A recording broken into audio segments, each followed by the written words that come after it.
Something exciting is happening. Many Jews today feel the need for a revitalized Judaism. People are searching for a more vital and authentic mode of Jewish expression, and more than ever we need to shift, not only physically, but spiritually out of exile mode. This is Torah Nation TV from Jerusalem, and we are speaking with the head of Machon Shilo, Rabbi David Bar-Hayim. Shalom, Rabbi Bar-Hayim. Shalom. A viewer asked the following: why does the rabbi say that we must choose between Mishnah Berurah and Geulah? Why are they mutually exclusive? After all, did the Chafetz Chaim not keep a suitcase packed up for when Mashiach comes? There are many points which need to be made to explain what I meant when I originally made that statement. The first point that I wish to stress is that it was never intended in any way to denigrate the Chafetz Chaim. Rabbeinu Israel Meir Kohen Zichron Livracha Miradin Baal Chafetz Chaim, Baal Mishnah Berurah, etc., etc., many other famous books that he wrote, was a tremendous Gaon and a tremendous tzaddik, and this is well known and goes without saying, really. He certainly does not require any approbation from someone such as myself, but it was not intended, as I say, to reflect upon the Chafetz Chaim as an individual or as a Tamid Chachamim. What I meant had to do with an halachic methodology which is not unique to the Chafetz Chaim, but rather characterizes the halachic approach that has become more and more common over a number of centuries, the last few centuries, and its other ramifications of that particular approach to halakha, which one can find in the Mishnah Berurah, and one can find in many halachic texts, works of the Poskim, etc., etc. Before, however, I continue, I also should mention, I think, the context in which I made this comment many years ago. If I recall correctly, it was probably at least 25 years ago. I was involved in a discussion with a number of people regarding the possibility of founding an organization that would try to propagate and disseminate the idea of Torah, of Eretz Israel, a more authentic Torah which would allow us to move closer to Geulah in the real world sense of the term. And there were a number of people involved in this discussion. One such individual, one individual who was present, took, I would say almost offense, but certainly he differed with what I had to say on this matter. And I said to him, after some lengthy discussion between us, I said to him, the day will come when you will realize that you must decide between the Mishnah Berurah or Geulah, because you can't have both. And he was very surprised. And he said, what do you mean you can't have both? And what does one have to do with the other? So I tried to explain to him what I meant and why I considered these two concepts to be mutually exclusive. And I will repeat and expand upon these ideas now in this interview. So the first point that I wish to stress is that we're talking here about an halachic methodology, as I said, which is not unique to the Mishnah Berurah. Rather, the Mishnah Berurah inherited and received this methodology, which grew up over many centuries, which essentially is rooted in the idea that when we have different opinions in halakha on any given matter, we must strive to somehow act in a manner which will satisfy all, or at least a majority, of those opinions. What is the other option, you may ask? The other option is to study the sources of that particular halachic issue, study the sources, the most primary sources, and follow it through the various stages of the development of the halakha, from one period to another, from the Talmud to the Rishonim, etc., down to the present day, and fully understand and fully clarify and get to the bottom of each opinion, each view, on what it rests, what proofs may be brought for and against each of these positions, and then make an intelligent and informed decision. It's of course very true and correct to point out that only a person who has been trained in this endeavor, in this kind of halachic endeavor, in this form of Torah study, which involves many, many years, not one and not two and not five, and I would hazard to say not 10 either, many, many years of intense study of the original sources of Hazal and the Geonim and the Rishonim and the Ahronim, but I would stress more particularly the Geonim and the Rishonim. So only such a course of study conducted in a very serious manner over many, many years can lead to that ability to decide between differing opinions. But that is the aim, that should be the aim of all aspiring Talmidei Chachamim who aspire to reach that kind of level and that ability of being posek halacha. This is what the Rambam, after all, writes in his Hakdama to the Mishneh Torah, where he discusses the fact that after the time of the Talmud, we did not have any one recognized body of authority in the Jewish world, and therefore you have different Geonim. He refers to the Hachamim before his own time, some centuries before himself, who sometimes differed about the correct interpretation of a particular discussion in the Talmud.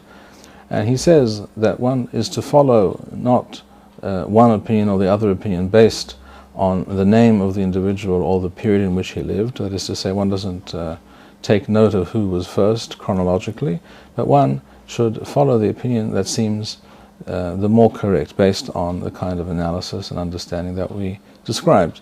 Again, this can only be done by someone who is qualified and capable of doing this, but it has to be done, and that has always been the aim and the occupation of true Talmidei Chachamim. This is what all the Rishonim, for example, did, and many of the Aharonim. However, over time, this has to do with the advent of the Shulchan Aruch, but actually I think it began before that also, but it was perhaps amplified by the advent of the Shulchan Aruch and the Ramah. Over time, more and more Posekim adopted the attitude that, well, we don't really know, or we can't be certain which position is more correct, and therefore we should always try and be mahmir if necessary, where appropriate, in order to cover all our bases, in order to mekayem the halacha according to all the opinions, or as we said, a majority of those opinions. Of course, there are many types of issues where one really cannot do so, where the opinions are mutually exclusive. One can either do one or the other, but one cannot do both. At any rate, this kind of approach has become more or less the common wisdom and the general approach to halakha over the last many generations, and this is a very big problem.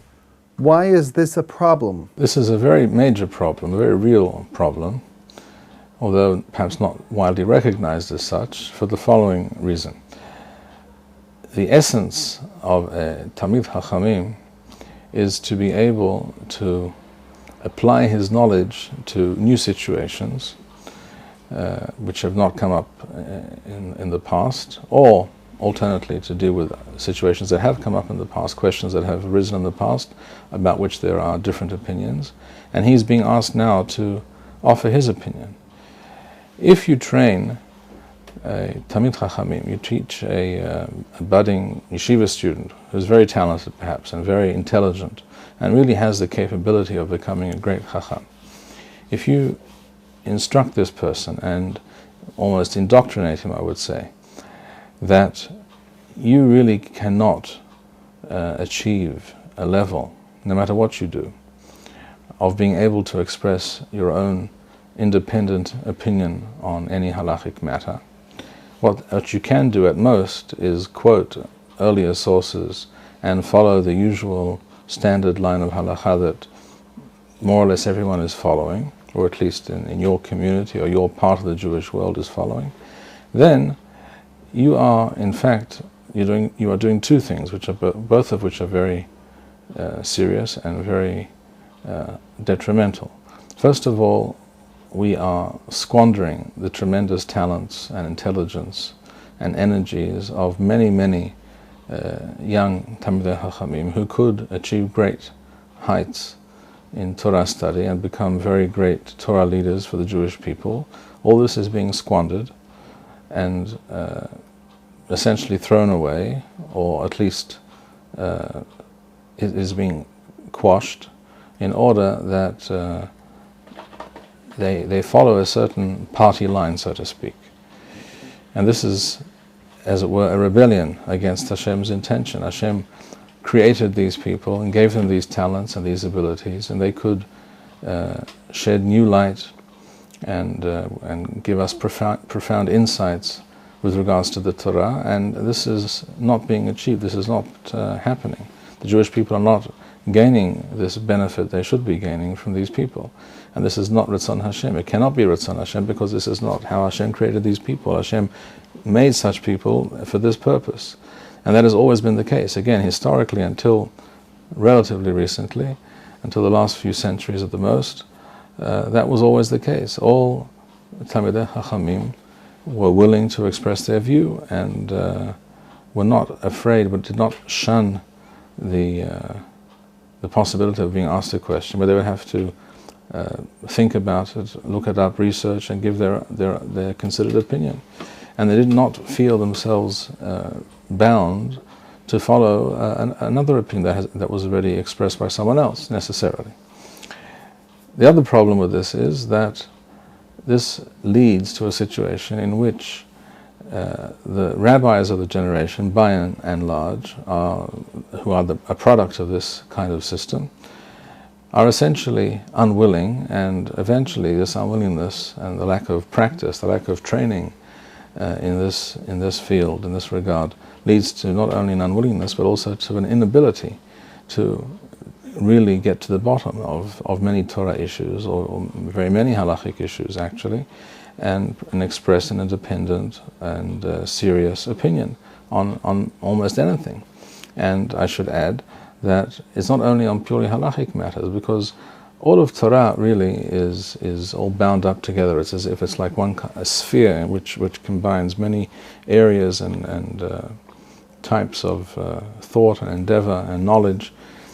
Any issue to do with Torah, when presented to a person who does not possess this ability, who was not trained in this manner to be able to express an independent, well thought out, well reasoned position on a purely halachic issue, cannot really express a cogent and meaningful opinion on any issue at all in the realm of Torah. So this leads to a deflation, as it were, of the Torah world, of the Torah potential in the world. It leads to a cheapening of the Torah and a lowering of the standard of Torah in the generation. And this is obviously a very, very negative thing, so that the vast majority of people produced by almost all yeshivot nowadays are people who know in themselves, and they were trained to think and believe that they really are not capable of understanding halakha at its source and reaching any meaningful and independently formulated opinion. There is the famous story, at least I've heard this story many times, with regards to a Geulah of Moshe Feinstein Zitzal, who, it is reported, said to people to whom he gave smicha on one occasion at least, that in essence what you need to know rather, are two things. You need to know the halachot regarding what one does with the Sefer Torah, where a mistake has been found in the Sefer Torah, what to do on Shabbat in such a situation, because you won't be able to call me. And apart from that, you need to know my phone number, because for everything else you should call me first. And I wasn't there, of course, and I can't guarantee this is what he said, but it rings true to me. I can well imagine that he said something along those lines. And even if he never said such a thing, someone should have said so, and someone probably did say so. And it's true. It happens to be absolutely true. The number of people out there in the world who can claim to have a samicha, but in fact have no real halachic understanding at all, or very little, unfortunately, is very great. And this cannot be and is not a healthy situation. What other ramifications are there of this commonly held approach? One has to understand that if one is always striving to accommodate all possible opinions that have been expressed in previous generations, this makes the entire halachic process and our halachic practice sometimes extremely cumbersome and difficult, and unnecessarily so. And yet some people might say, well, that maybe there is a certain price to be paid. We sometimes are more mahmir than we need to be according to many opinions.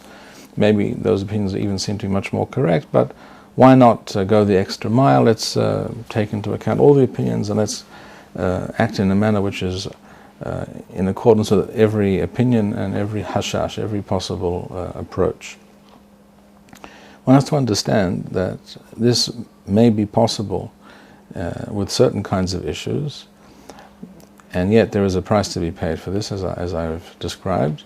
But there are many halachic issues, particularly those that face us today and that will face us in the future as we move, Bezrat Hashem, towards Geulah, that will require decisive and forthright halachic thinking and decision-making, where we will not be able to employ this kind of methodology. Can the rabbi give us an example? One example that comes to mind is the mahaloket between the Rambam and the Ra'avad in Hilchot Korban Pesach, Perek Yod, Halacha Zayin or Halacha Yod Aleph, depending on the edition, regarding the roasting of the Korban Pesach and the Gid HaNasheh. In order to explain what we're discussing, let me preface these remarks by saying that the Korban Pesach, which is a lamb, shall we say, needs to be roasted whole. This is agreed to by all. And then all of it has to be consumed by the people who were subscribed, as it were, who joined up to make this Korban Pesach and spend Leila Seder together to perform these misvot of Leila Seder, of the Korban and the Masa and the Haggadah, etc. And the Rambam writes, and here I will quote to you from the Rambam, in Hilchot Korban Pesach, as I said, Perek Asiri Halacha Zayin or Yod Aleph, Rambam says, K'sh'adam ochel et Pesach, when a person is eating from the Korban Pesach, and let us remind ourselves that all Jews claim that they wish to see a return of the Korban Pesach. This is something that we mention in our prayers regularly, almost on a daily basis. We speak specifically of the Korbanot, and the Korban Pesach is included in those Korbanot. And this is something that we say every year. During Leila Seder, we speak about we make a bracha even. On the second cup of wine, we speak of hoping that we will be zocheh to have a mikdash and bring the Korban Pesach and partake from it, etc. So this is not an empty or hypothetical discussion. This is a very real discussion, and this is a very central mitzvah of the Torah, the Korban Pesach, and it applies at all times. It applies today as well. It's just that we are being prevented for different reasons by certain authorities, by the Israeli authorities and other considerations perhaps, from performing this mitzvah. But let us remember, this is a mitzvah min ha-Torah, a very central mitzvah. So the Rambam says, K'sh'adam ochel et ha-Pesach, when a person eats the Korban Pesach, hotech et ha-basar v'ochel, seeing that it was cooked, it was roasted, I should say, whole, and was not cut into pieces, and it's not served to people, therefore cut into pieces, having been roasted in that fashion. One receives it whole at the table, and then the meat has to be cut off from the roasted korban, from the roasted animal, cut off and eaten. Rambam says, there's another isur I should mention here of breaking the bones of the Korban Pesach. One is not allowed to break any of the bones. So one has to cut the meat off and eat it and hand it out to the guests, etc. But bones may not be broken. Where a bone joins another bone, when there's a joint, one can separate those two bones. That's what the Rambam says here. And when a person is eating from the hindquarters, from the thigh, the rear thigh of the animal, in which you have the gid hanasheh, which is a ligament with certain connected fatty tissue, etc., which has to be removed, which cannot be eaten. The Rambam says this gid hanasheh, when you get there, which in other words, it was roasted together with the gid hanasheh in the thigh. The gid hanasheh was not removed from the thigh as it normally is done with an animal before the roasting. One cuts the meat and one removes that part which cannot be eaten and places it aside, as one does with other things that cannot be eaten. Certain hard things like gristle or bones or what have you, those are put aside and later they are burnt. This is the view of the Rambam. On this statement of the Rambam, we find that the Ra'avad writes in a very vehement fashion. He writes as follows. Bahayarushi, he starts by swearing by his own life. He says, I swear by my own life, En isur gadol mizeh. There is no greater isur than roasting the Pesach together with the gid hanasheh in the thigh. Sheyisle HaPesach im gid hanasheh v'im shamno v'im tarbad d'tuthei matana, etc. Different parts v'im krumoth shebarosh. There are different parts of the animal, according to the Ravad, such as the gid hanasheh, which are asur, which have to be removed from the animal, even though it has to be roasted whole. In his view, certain things parts of the animal have to be cut open and certain things removed before you roast the animal whole. According to the Rambam, you have to roast the entire korban whole, and only later are these things removed. When you're eating from the beheman, you cut pieces off. When you get to that part, then you remove that and put that aside. The Ravad continues, Ve'im ezke, and if I will be zoche, that the Mikdash should be rebuilt in my time, and there will be a korban Pesach, etc. Ve'ochal Pesach, and there will be a korban Pesach. Ve'yavi lefanai, and he, the Rambam, would to bring before me such a korban kazeh, I would throw it down on the ground before him. In other words, I would reject it and refuse to eat from it. This is just one example of a very clear and perhaps you could say even extreme mahloket between major halachic authorities, the Rambam and the Ravad in this case, and one cannot achieve any kind of compromise here. One either has to follow the view of the Rambam that when the requirement to roast the korban whole means that it has to be roasted whole, and these other parts of the animal, these particular parts, have to be removed only afterwards, after the event, and this in no way makes the korban pasul or any hashash of something not being kosher, even though these parts of the animal, such as the gid hanasheh, are removed normally before. Either one follows the view of the Rambam, or one has to accept the view of the Ravad and remove these particular parts before the roasting. And as the Ravad says, I would not eat from such a korban according to as the Rambam describes that it should be done. This is not a mahaloketh that is discussed in the Shulchan Aruch, for example, because the Shulchan Aruch, as we all know, and the Tur, and for that matter most of the Rishonim, did not systematically at least address those issues which pertain to areas of the Torah which are not what is usually referred to as Bazman Hazeh, those things that are not done in a time of Galuth. And unfortunately, even though we're not really in Galuth, we are nevertheless in a situation today when we still have no Mikdash and no Korban Pesach. Therefore, the Shulchan Aruch does not discuss this issue. There's no Psak Halacha in the Shulchan Aruch.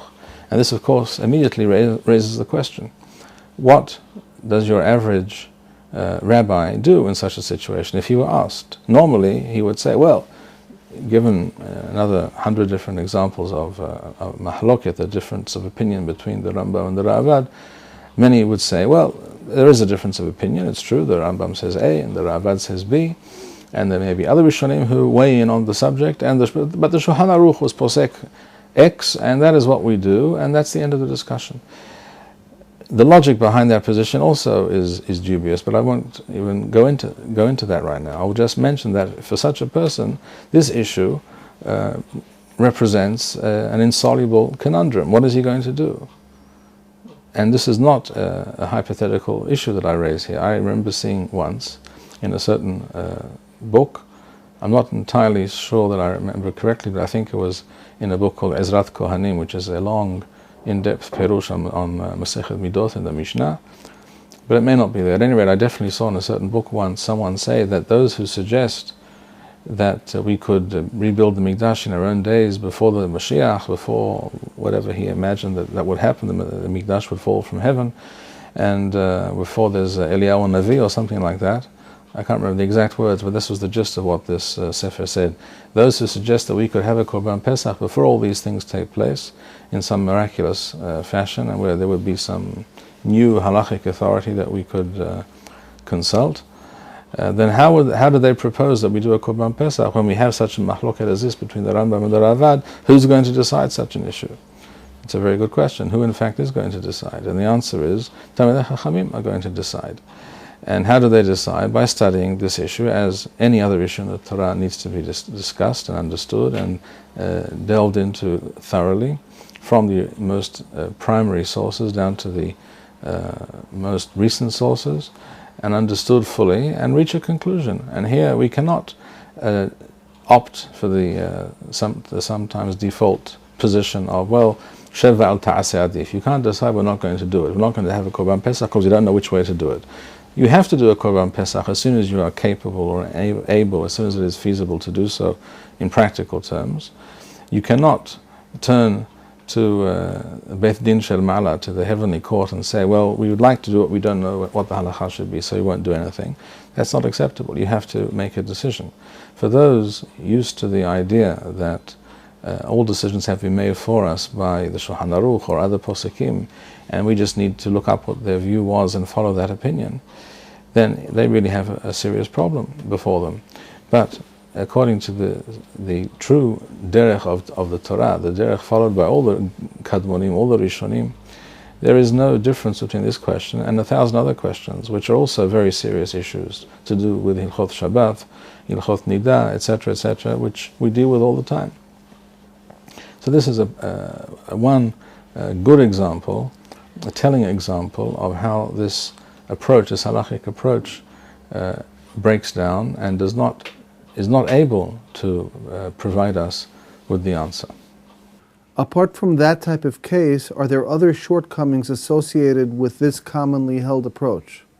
Yes, I believe there are. One has to understand that any halachic system is in reality an expression of a particular understanding or hashkafa within the Torah. In other words, when one has a particular hashkafa, a particular hierarchy of values and concepts within the Torah, which one has to put into effect, and sometimes one has to weigh up one against the other,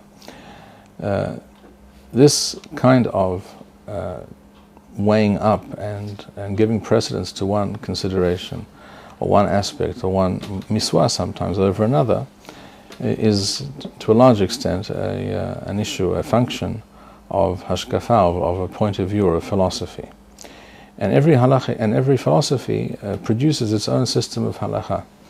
So therefore we find, for example, in the Shulchan Aruch, in the Magen Avraham, the beginning of Siman Samech Heth, the Magen Avraham quotes from the Ari something about how the Ari did not say certain piyutim, etc., which he didn't find correct, and yet he didn't find them appropriate, not being in concert with the Kabbalah as the Ari understood it.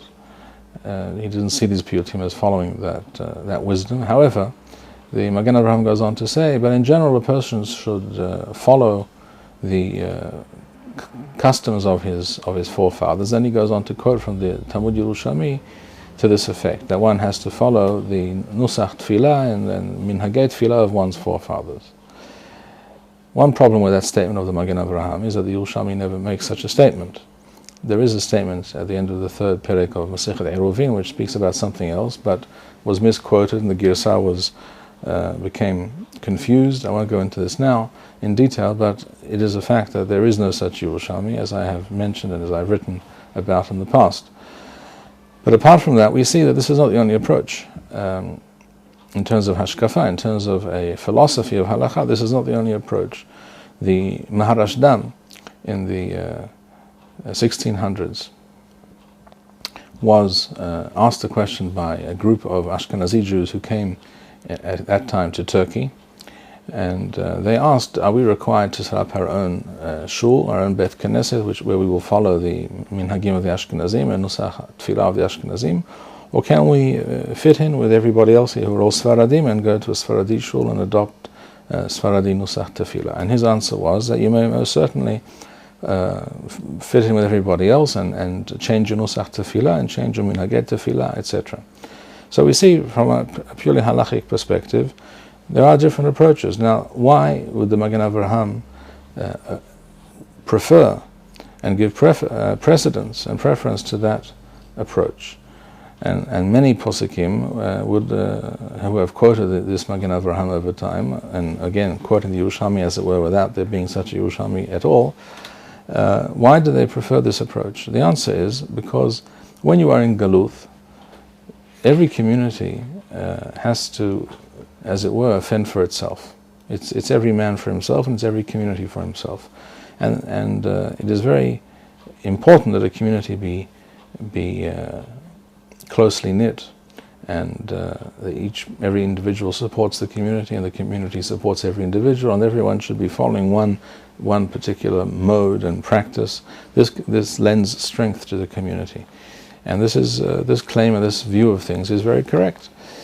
This is a very legitimate way of looking at things when one is living in a situation where the Jewish people are scattered around the globe, living in communities all over the world, and each community really is an entity or an island, as it were, unto itself. But when all those different communities, all those Jews from around the world begin to return to Eretz Yisrael in ever increasing numbers, we have another issue now that presents itself. How do we take these disparate communities and individuals with their different minhagim, their different approaches, their different habits, and how do we now reconstruct a Jewish nation, not a collection of communities which continue to live parallel lives, each in their own way as they used to do in the past in the Galuth? How do we now create a new nationhood, a new reality of Am Yisrael living in Eretz Yisrael? The logical and almost inevitable way includes a willingness to change minhagim, to redefine halachic practice on certain matters, to adopt perhaps a nusach tefillah that everyone can agree on, something new, something different, something very ancient perhaps, but not something that everyone is used to or that fits in only with one type of community or practice at the present time, but is rather something that everyone will be able to agree upon. This requires a different kind of halachic thinking to the kind expressed by the Magen Avraham at the beginning of Siman Samach Heth. So this is not as much a technical matter of how to be posek halacha. This is more a psychological issue. How does a certain halachic approach express a certain psychological and, or if you like, philosophical disposition? Every halachic system, as I say, expresses or is a function of a certain philosophy and approach, and also in some way is an answer to a given reality. The Jewish people today are in a different reality, and we have to think in terms of that reality and look to the future. This we see very clearly, I believe, if we look at the halachic writings of the Rambam. Throughout all his works, we find that he mentions very rarely customs in general. He doesn't dwell upon minhagim, and he certainly does not give them too much weight, whereas in many other halachic texts of the Rishonim, we find that minhagim are discussed at quite some length, sometimes a great length, and are given a lot of weight in the general picture, the view of things. The reason for this, I believe, is that the Rambam understood that whatever is going on in Galuth right now, in my time, says the Rambam to himself, there are different Jews, different parts of the world, different minhagim, different nushaot. I understand that. I understand how it came about, and I know that's the only way that things could be at the present time. But in the future, when we will return to Eretz Yisrael, this entire setup will have to be reconsidered and modified very, very seriously from the ground up. And therefore, why should I dwell upon the different minhagim and different practices and make a big issue of it now? every place will do as they're used to doing for the time being, as long as it's not against the halakha, in which case the Rambam does speak against certain minhagim as being opposed to halakha, and therefore they are worthy, according to the Rambam, of being nullified and negated completely. But otherwise, let everyone do as they are used to doing for now. But in the future, we will have to recalibrate the entire halachic system.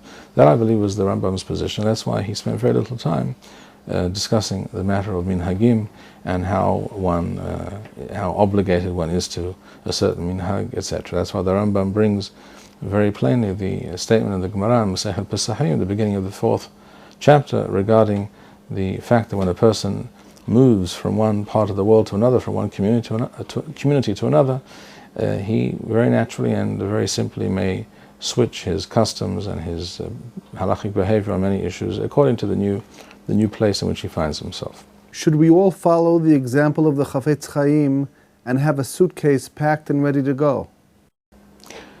Well, I can tell you, first of all, that I do not have such a suitcase packed and ready to go.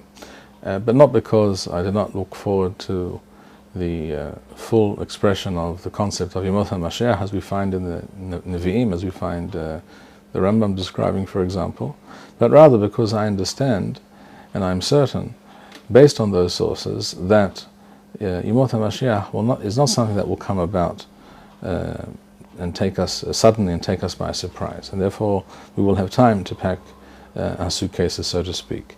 In fact, I would point out that I do not know whether the story, this tradition that some people seem to claim that they have, or the story that they heard regarding the Chafetz Chaim and his suitcase, I do not know if there's any truth to it. But even if there were truth to it, or apparently there was truth that at least some Jews viewed the concept of Yemot HaMashiach in that fashion, and perhaps attributed their feeling to the Chafetz Chaim, as often happens. People project their feelings and their opinions on others greater than themselves. I would say that entire approach, the approach of packing a suitcase and waiting for the Mashiach to come, is completely mistaken and misguided. The Mashiach, the Yemot HaMashiach, the Geulah, does not come overnight, does not happen suddenly. It is something which we create, a reality which we create by our own effort with Hashem's help over a period of time. And this whole story, this whole approach of packing a suitcase and waiting for what exactly to happen is the problem, is precisely part of the problem. A person who adopts that approach to Yemot HaMashiach, and therefore, as it were, either literally or figuratively has his suitcase packed and is waiting, such a person can also perhaps feel that the halachic system that is quite commonly, as it is commonly understood today, is quite sufficient, because when that miraculous overnight event happens, then certainly something or someone will be there to lead the way and tell us what we have to do or to change right now. But if one understands that this is not how the world works, not how the Torah works, not how the Geulah works, then one need not have any concern for packing one's suitcase, but one does need to be concerned with recalibrating the halachic system for the Jewish people for the present and for the future. Thank you, Rabbi Bar-Hayim. We would like to encourage our viewers to share these videos with friends and send in your responses. We would also like to suggest the following opportunity to our viewers. If you identify with Rabbi Bar-Hayim's message and would like to sponsor or dedicate a video interview with the Rabbi in honor or memory of a loved one, if you would like to obtain Birkon Nusach Eretz Yisrael or invite the Rabbi for a speaking engagement, please email us at office@machonshilo.org.